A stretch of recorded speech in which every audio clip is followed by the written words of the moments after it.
नमस्कार, आप देख रहे हैं दिल्ली तक। मैं हूं आपके साथ अनुराधा तंवर। 1 जून को दिल्ली सरकार के विजिलेंस डिपार्टमेंट में स्पेशल सेक्रेटरी ने एफआईआर दर्ज कराई थी कि उनके दफ्तर से कुछ महत्वपूर्ण फाइलें गायब हो गई हैं।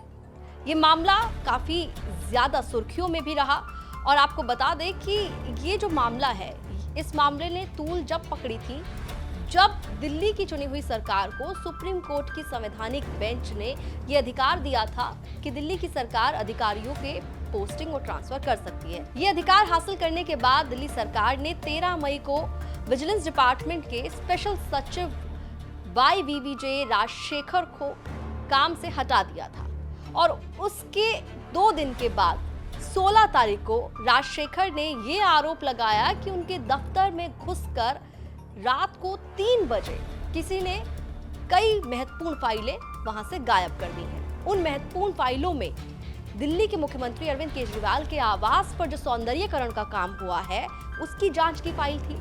उन फाइलों में आबकारी नीति मामले की जांच की फाइल भी शामिल थी और ये मामला जो है तभी से विवादों में पड़ गया। लेकिन 1 जून को दिल्ली के स्पेशल सचिव विजिलेंस डिपार्टमेंट के YVVJ राजशेखर ने दिल्ली के IP स्टेट पुलिस स्टेशन में FIR लॉन्च करा दी। इस FIR के बाद दिल्ली के सर्विसेज मिनिस्टर और आम आदमी पार्टी के नेता सौरभ भारद्वाज ने एक ट्वीट किया और उस ट्वीट में उन्होंने क्या गंभीर सवाल खड़े किए हैं, ये जानना काफी महत्वपूर्ण है। सौरभ भारद्वाज ने एक डॉक्यूमेंट को अटैच करते हुए ट्वीट लिखा और कहा कि श्री राजशेखर ने अपने नोट में स्वीकार किया है कि उनसे काम वापस ले लिया गया था।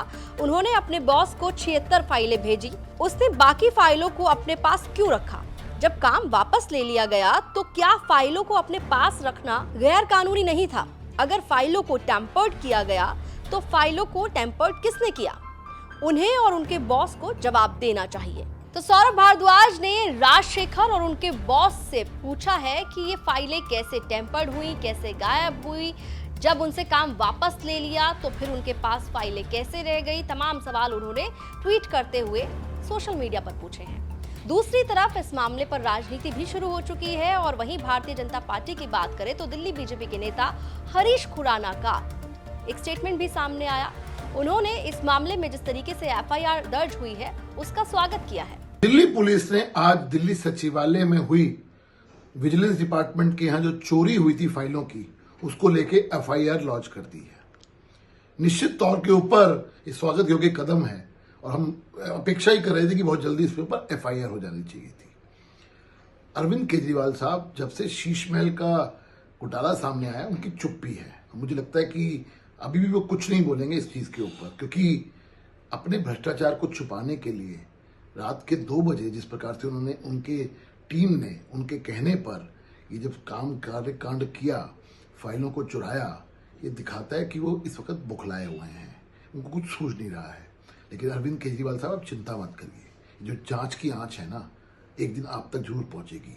क्योंकि जो भ्रष्टाचार की जो फाइलें विजिलेंस डिपार्टमेंट आपके यहाँ कर रहा था, उसमें बहुत चीजें जो हैं उसमें सीधा आपका भी है। चाहे वो FIU यूनिट का मामला हो, चाहे वो टॉक टू AK का मामला हो, चाहे वो कहीं ना कहीं शराब घोटाले का मामला भी हो, और जब शीश महल तो आपसे डायरेक्ट जुड़ा हुआ है। ये सब तमाम मामलों की जो जांच विजिलेंस डिपार्टमेंट कर रहा था, उसकी जो अपने फाइल चुराने की जो कोशिश करी है, उसकी FIR हुई है।